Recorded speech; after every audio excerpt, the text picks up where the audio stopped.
I am Daniel Lucas, and welcome to Book 101 Review. Book 101 is all about the books that I read for the last 40 years, and today I have my special guest. He is the author of several books, no other than Mr. Richard Ayre.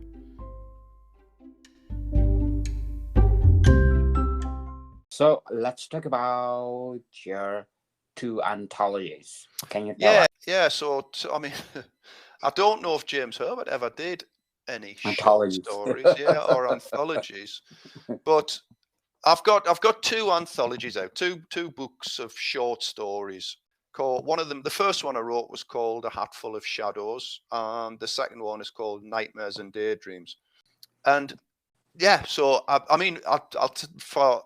the Hatful of Shadows was the first one, as I've said, and I wrote that, or I wrote a lot of the stories in there, not all of them. Some of them are in other anthologies, with anthologies of different authors, short story anthologies. And so when I was writing Minstrel's Renaissance, I got a horrible bout of writer's block.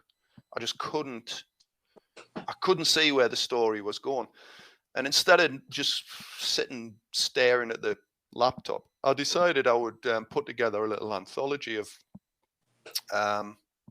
little short stories.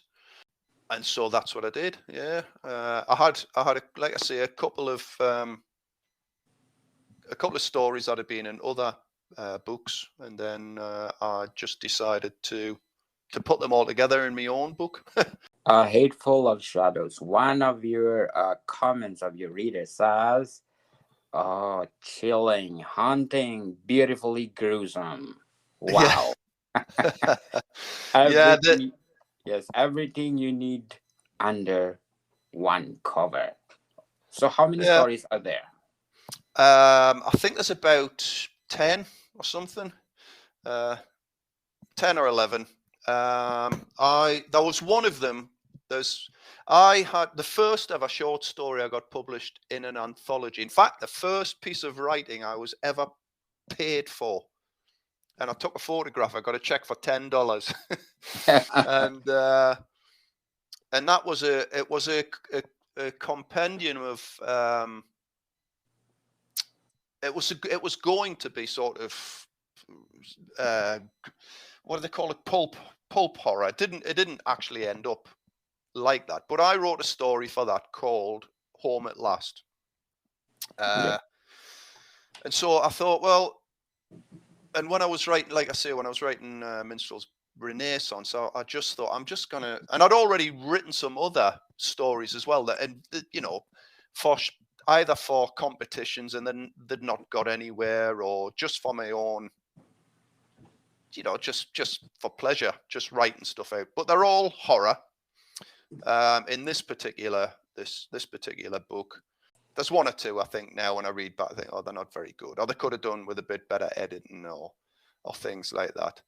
But there's a couple in there that I like, and there is actually the last story in that is called Soulbringer, and that is actually the superhero films where unions of them. What do they call them? A something story, like a foundation story, how Iron Man becomes Iron Man or whatever. This is the beginning. This is how Minstrel becomes Minstrel. So that there is a short story about Minstrel becomes the demon that he becomes in that one, and that story it actually ended up in Renaissance as well, because it's Minstrel. There's a bit in Minstrel's Renaissance where Minstrel is thinking back over his long life and how long he's been being a soul taker for the devil, and actually Soulbringer, the title of that song, is one of the songs that Minstrel's Bargain sings. It gets to number 1 in the charts in the book. So there's a connection there.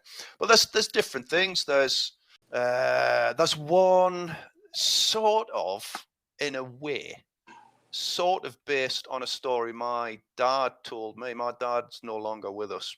He was a pitman. I grew up in a coal mining village, town, and he worked down the pit. And he told me this story once of when he was down the pit and the coal seam started to close down and all of the pit props were breaking, and he was crawling as fast as he could to get out before this, the tons of rock just closed behind him. And I think that story always stuck with me. And so I wrote a story based on that as well, called The Faceless Man, which is set in the coal mines of northeast England. But there's different types of stories. The most well, they're all horror or science fiction. There's even a little bit of flash fiction there, like 100-word flash fiction called The Door. And also there's a one called The Villain of the Piece, which isn't horror, not supernatural horror, but it is horrific. And that was sort of based on where I was or where I had been at the time. I'd gone through a divorce and things, and I think I put a lot of that into that story. So there's a bit of sci-fi in there as well. A Hatful of Shadows, and how gruesome it is. Gruesome, it's very gruesome. I would say if you're looking for gruesome, it's pretty gruesome, but not all of them. But certainly, Home at Last is very gory. The other ones, there's a canny story about a vampire in there as well, but that's not too gruesome. I think probably the Home at Last is the most gruesome. I'll tell you what, there's a story in there that I really rate. I think it's some of my best writing in a little story, and that's a story called Communication. And actually, I nicked the kernel of the idea off my wife, and it basically, communication is set in the near future, and there's this app that records your dreams, and you can play them back and put them onto social media and things like that. So you can almost, it's like you can film your dreams. But then, of course, as in all things like that, things start to go horribly wrong. And I like that story. I think out of all of the stories in that book, I would say probably Communication is the best written one, and the one I was happiest with. So, story of Hatful of Shadows is a prequel of Minstrel's Bargain. Yeah, Soulbringer, the last story in there. And what I also did with both these anthologies, both A Hatful of Shadows and Nightmares and Daydreams, is I introduced each story, sort of explaining where it came from and why I wrote it and what it means to me. It's still a little sort of insight into where I was when I was writing those stories. And that's quite interesting, because when I look back now, and and if I read the little introductions, it's quite interesting, because you forget sometimes why and how and what you were doing at a particular time when you were writing something. So that's quite interesting. That's for me, it is probably not for anybody else, but it's quite interesting for me. Yes, Nightmare and Daydreams. Yeah, Nightmare and Daydreams. Some of the comments of your readers definitely worth a read. Wow. I think it's better. In general, the stories are, I wouldn't say better written. That's not what I should be saying, but thought out a little bit more. Because unlike A Hatful of Shadows, this one was, I wanted to have a short story anthology that wasn't just horror. There's different types of stories in there. And so, but once again, they just, I tended to find, not so much now because I haven't put in for much writing wise recently, but I tend to find that I end up with a lot of short stories that I've either had accepted into other anthologies, or that I've again put into competitions and they've either won something or they haven't won something, and so you end up with like a collection. I thought, well, what are you going to do all these short stories? Well, let's do another anthology. And so I decided to put them all together, and it ended up with this one has got more stories in it that are in other anthologies. The first story, The Screaming, that was in another anthology. Blackbridge, Northumberland was in another anthology. And Oh, that might be just it, mate. No, the last one, A Moment in Time with Black Shadow Tess. Now, that one was in, it came from The Garage, which was a short story anthology all about, it was based on Stephen King's sort of Christine and Maximum Overdrive and stuff like that, about machinery, cars that that are demonic or come to life. But I decided, because I'm a biker, so I decided to write a short story about a demonic motorcycle. And so that one's in there as well, A Moment in Time with Black Shadow Tess, which I quite like. And that's quite gruesome. And in that one, the main character is pretty horrible as well. There's usually my main characters have some sort of redeeming feature, but this guy's pretty scummy. He's not, and he deserves what happens to him, really. So Nightmares and Daydreams, Hateful of Shadows, Yeah. These anthologies came before your novel. No, they sort of came in the middle. Certainly, A Hatful of Shadows, most of the stories in there came as I was writing Minstrel's Renaissance. So I was sort of halfway through, I was about a third of the way into Minstrel's Renaissance, and I was stuck. I couldn't. There is a reason why Minstrel collects souls, but that reason wasn't there in that second book. Does it? Because it's slightly different. Minstrel is doing something, and I just couldn't understand why he was doing what he was doing. Why didn't he? He's got a particular mission in the second story, rather than just go and collect as many souls as you can. And I couldn't understand why he didn't just go and get the soul that he had to get, and that's the end, Yes. And just writing those short stories, sort of, I don't know, they must have pulled some sort of, hidden lever in my mind, swept aside a curtain first. Because once I'd finished writing them, I realized that I could, there it was, the reason why Minstrel's doing what he's doing came to me. And I thought, oh, right, that's cool. I can now carry on with that. And I can't remember whether I actually, because both of these anthologies are just self-published. I didn't try and go through a traditional publication. A publisher or anything. Because they're more for me than anything else, to be honest with you. They were more, because I like short stories. But I think, if I remember correctly, finished Minstrel's Bargain, writing it, and as I was sort of going through the editing, I then published A Hatful of Shadows.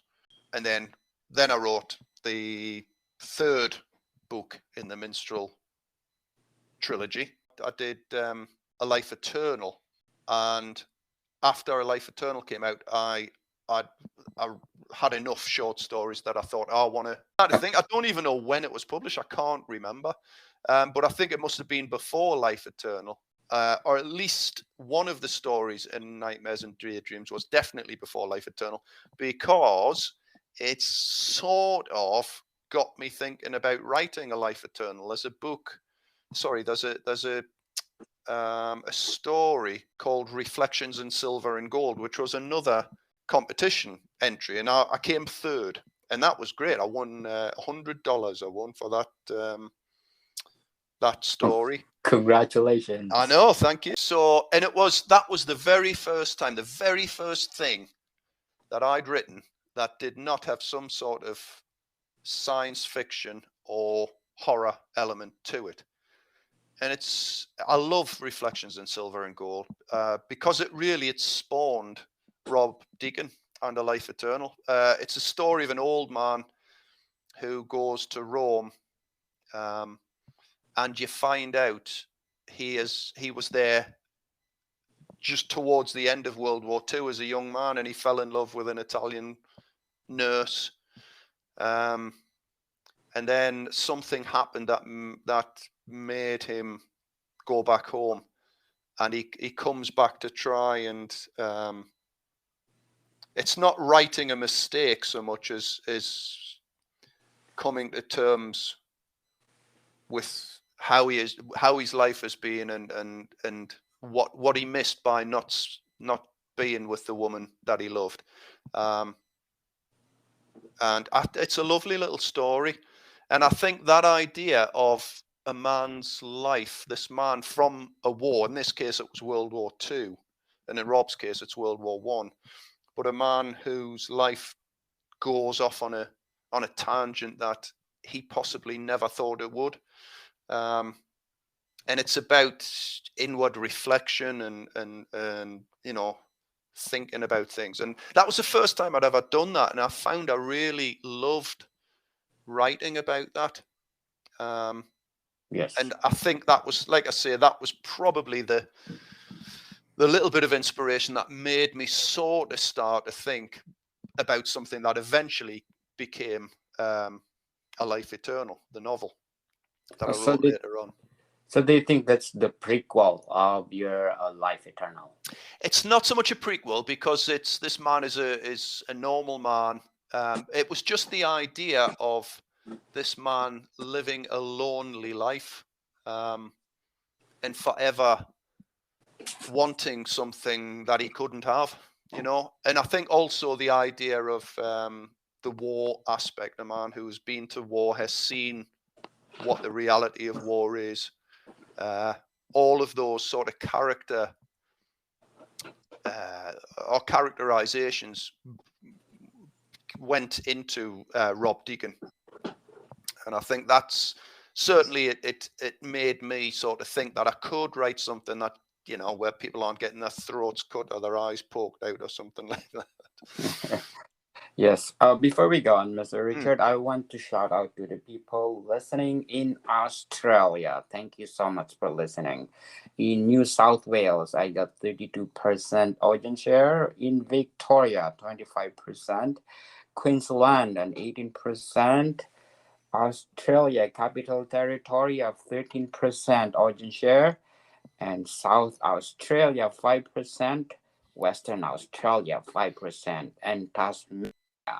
Thank you so much for supporting this podcast, because this podcast is created to empower writers all over the world, like Mr. Richard Ayre. So, Mr. Richard Ayre, what's the difference of writing a novel and short stories?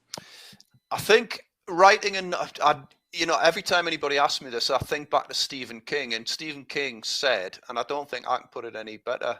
Stephen King said, and I'm paraphrasing him, writing a novel is like being in love. Like, it's a relationship. It's, you live it, you think it, you dream it, you write it. It's there all the time when you're doing it, until it's finished, and then you do another one and it's the same again. You know what I mean? So there's this thing when you're writing a novel,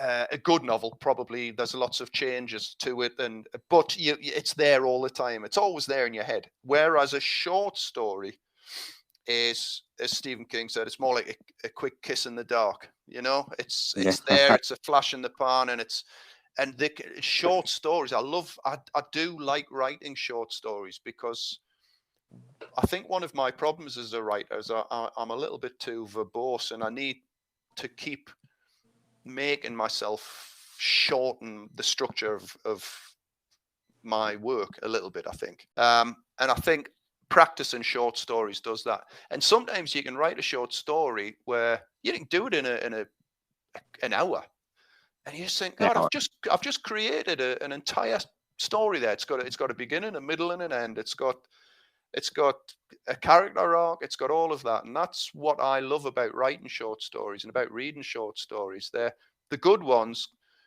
can leave you with as many feelings, and you know, can stay with you just as much as a well-written novel can do.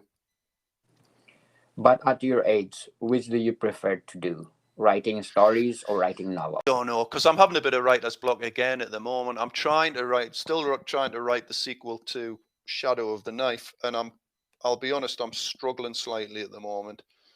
And I haven't written a short story in ages. Maybe I should. Maybe that would do it again, like it did with Minstrel's Renaissance.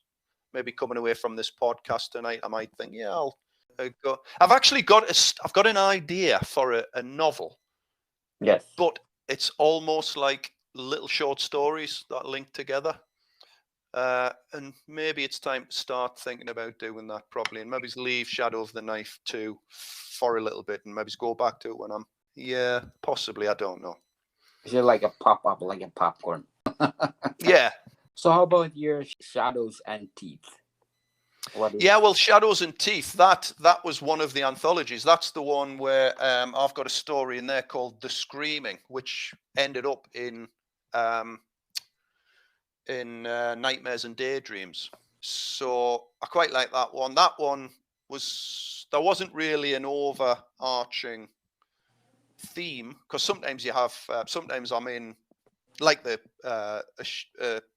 it came from the garage. You know, there's a theme of automotive demonism or demonic automotives or something, whatever you want to call it. But this Shadows and Teeth didn't have a particular theme. So I wrote a story in that one called Screaming, which I think the idea that came to me. I used to go on holiday when I was small.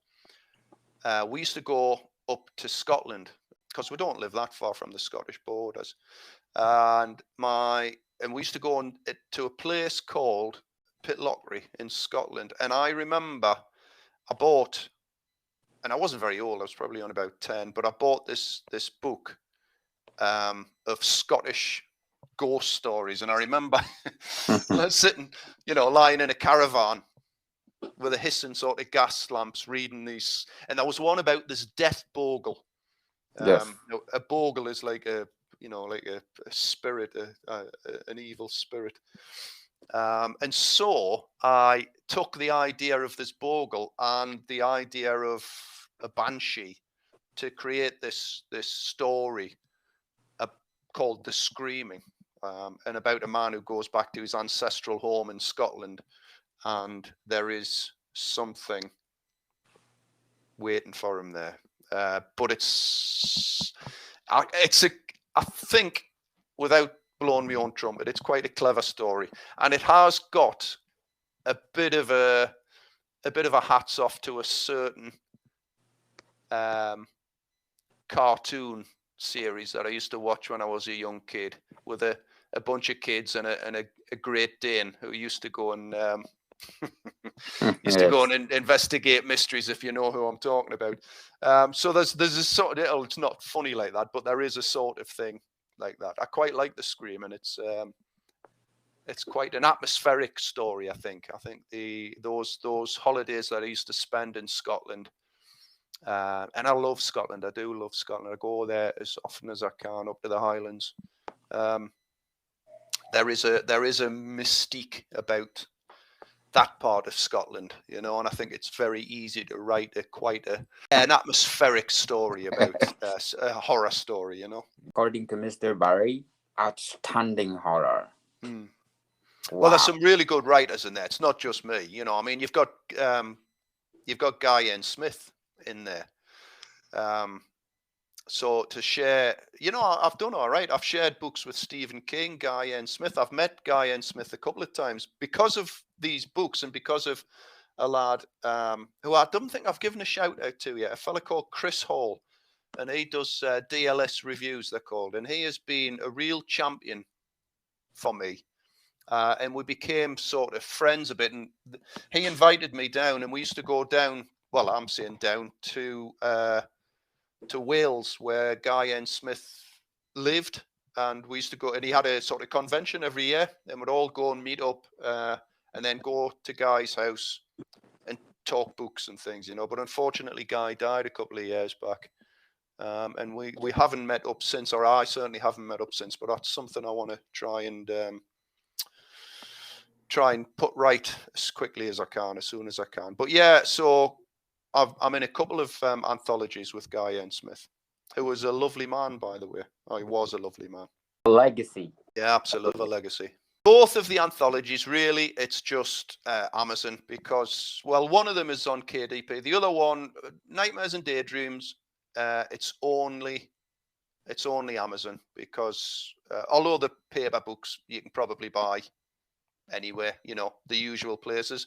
With A Hatful of Shadows, that's a bit more wide. So I don't know, other sort of electronic books, e-books, whatever you call them, Kobo, places like that. With the paperback, I suppose you can buy it anywhere.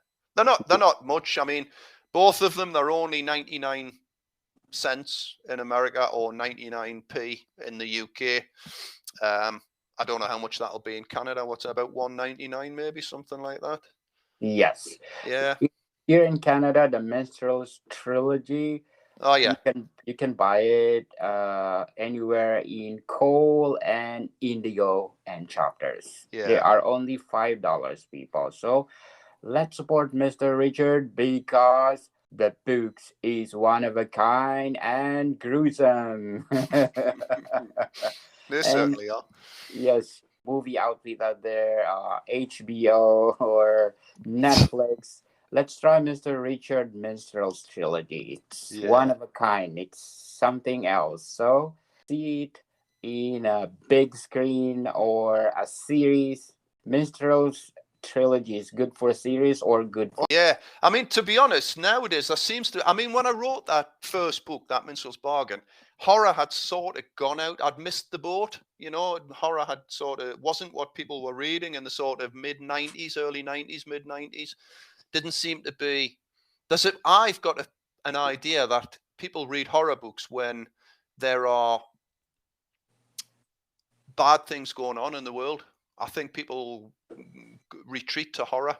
Yes. And I think certainly in the 70s and the 80s with the Cold War, I think a lot of people liked horror books because it sort of took them away from their own fears, you know, daily. And I think, unfortunately, nowadays, certainly it seems to be in the UK, we seem to be falling apart here socially at the moment. But there seems to be a lot of things on Netflix now which are sort of inspired or set in the 1980s, which of course Minstrel's Bargain is, and B, are quite horrific. There's a lot of horror coming on the telly, which you didn't have five years ago even. You know, you've got a lot of pure sort of horror serials on the telly, and they're quite grim and gruesome, some of them, you know. So yeah. And you've only just got to look at Game of Thrones. Look at the violence in Game of Thrones. You know, it's same sort of thing. Yes. So people like gruesome. They love watching it. Yeah. It's like Gladiator before. It's a big movie and it's a gruesome movie, but people love it. Yeah. So let's support Mr. Richard because their books is one of a kind. So the anthologies. Some of the stories is a prequel to his books. Yeah. So, Mr. Richard, thank you so much for your time. Thank you again, Daniel. Thanks, Daniel. Bye. Morrigan people, see you soon.